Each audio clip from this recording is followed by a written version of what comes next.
Gina Bribany offers a new perspective on manifesting happiness and success in your life with what she calls quantum empathy. The definition of empathy is the ability to not only detect what others feel, but to experience that emotion yourself. The quantum empathy technique that Gina shares in the book is based on the latest scientific discoveries on how the empathy process occurs in our brain through neurons called mirror neurons. Neurons that turn on, generating connections from the reflection of the reality we observe.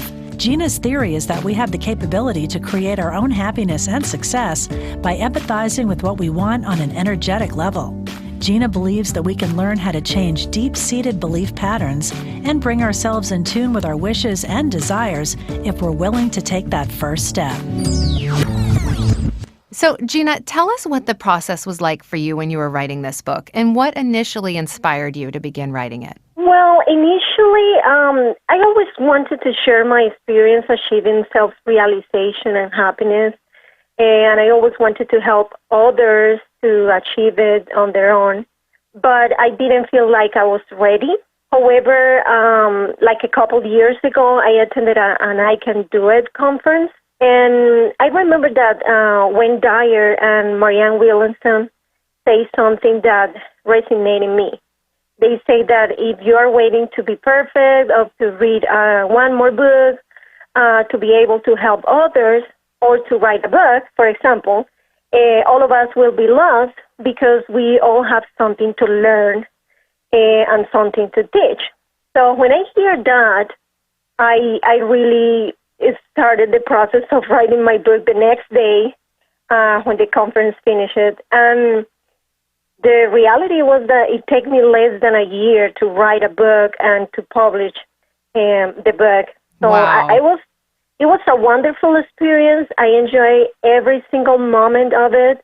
I experienced more energy than ever before. I was receiving a spiritual guidance through the writing process. I even woke up, at 1:30 or 2 a.m. with clear thoughts and answers about my questions. And I have just a notepad and a pen on my 9 table.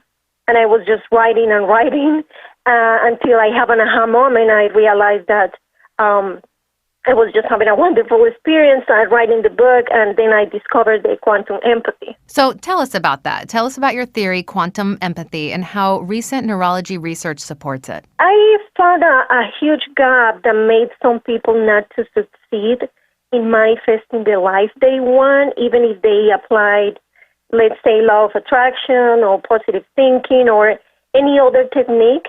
And the gap is on our neuronal connections. Neuroscience says that when we observe a person, for instance, performing an action or a group of people performing an action, there are certain group of neurons that fire up in our brain.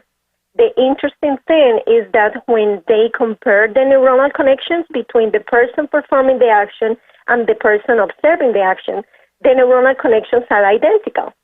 So that is why they call it mirror neurons, because they reflect one another, and this is how empathy happens in our brain. Now, in the other hand, quantum physics states that at a subatomical level, when we observe a tiny piece of matter, it behaves as a particle when we are not observing it, and it behaves as a wave when we are observing. So, in other words, the matter behaves based on our expectations. And this is not less than another type of empathy. That is what I name it quantum empathy. I unified these two theories to explain that we not only empathize with people, but any source of energy. We empathize with the job we have, the people, as well as the objects that we are surrounded with, even if we don't like them.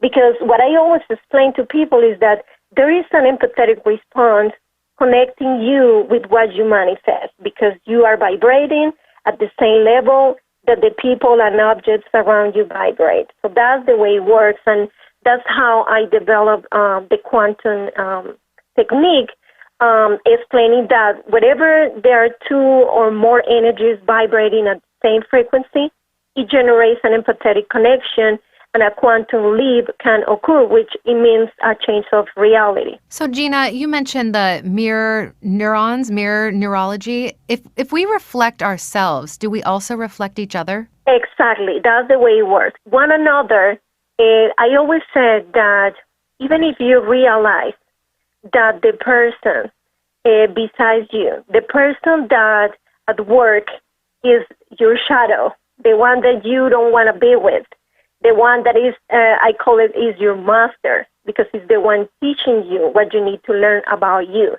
It's your shadow that you haven't transcended. So when you understand that, you will understand that we are mirroring each other all the time.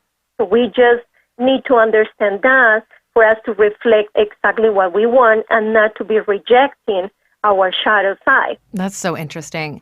You have a quote from the book where you say, "The best way to transform our reality is understanding how it works and the laws that determine it.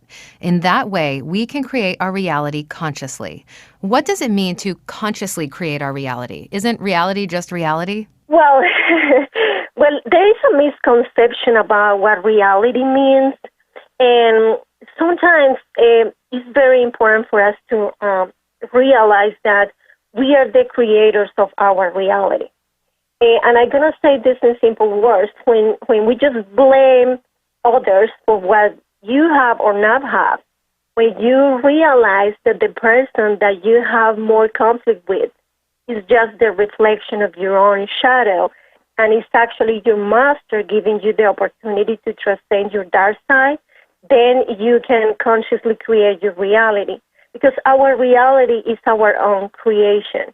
Every thought, every emotion that we have, it has an impact, not only at a physical level, biological level, but also at an energetic level. So when we start identifying our negative beliefs, we can then begin to create the opposite positive affirmations. Absolutely. That's the idea. So when you just recognize your unconscious behaviors or thoughts, the next 3 steps will be self-acceptance, because it is very important for you to accept who you really are.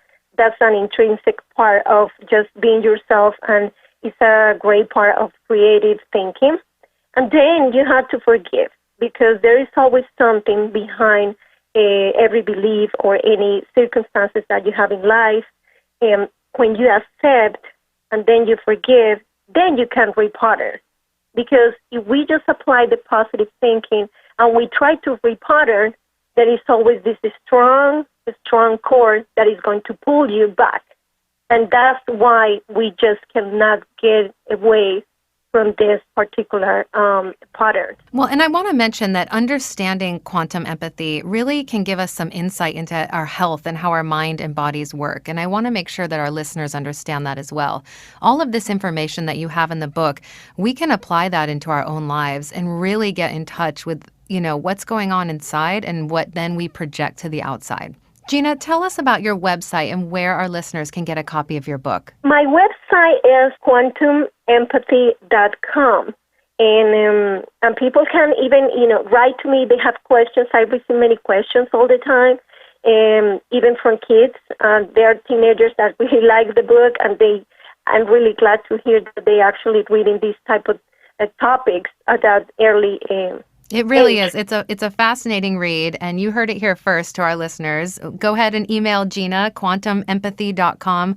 Gina, thank you so much for being with us today. Well, thank you so much for the interview, and I hope that people can read the book and can benefit from it and just help them to find happiness and success.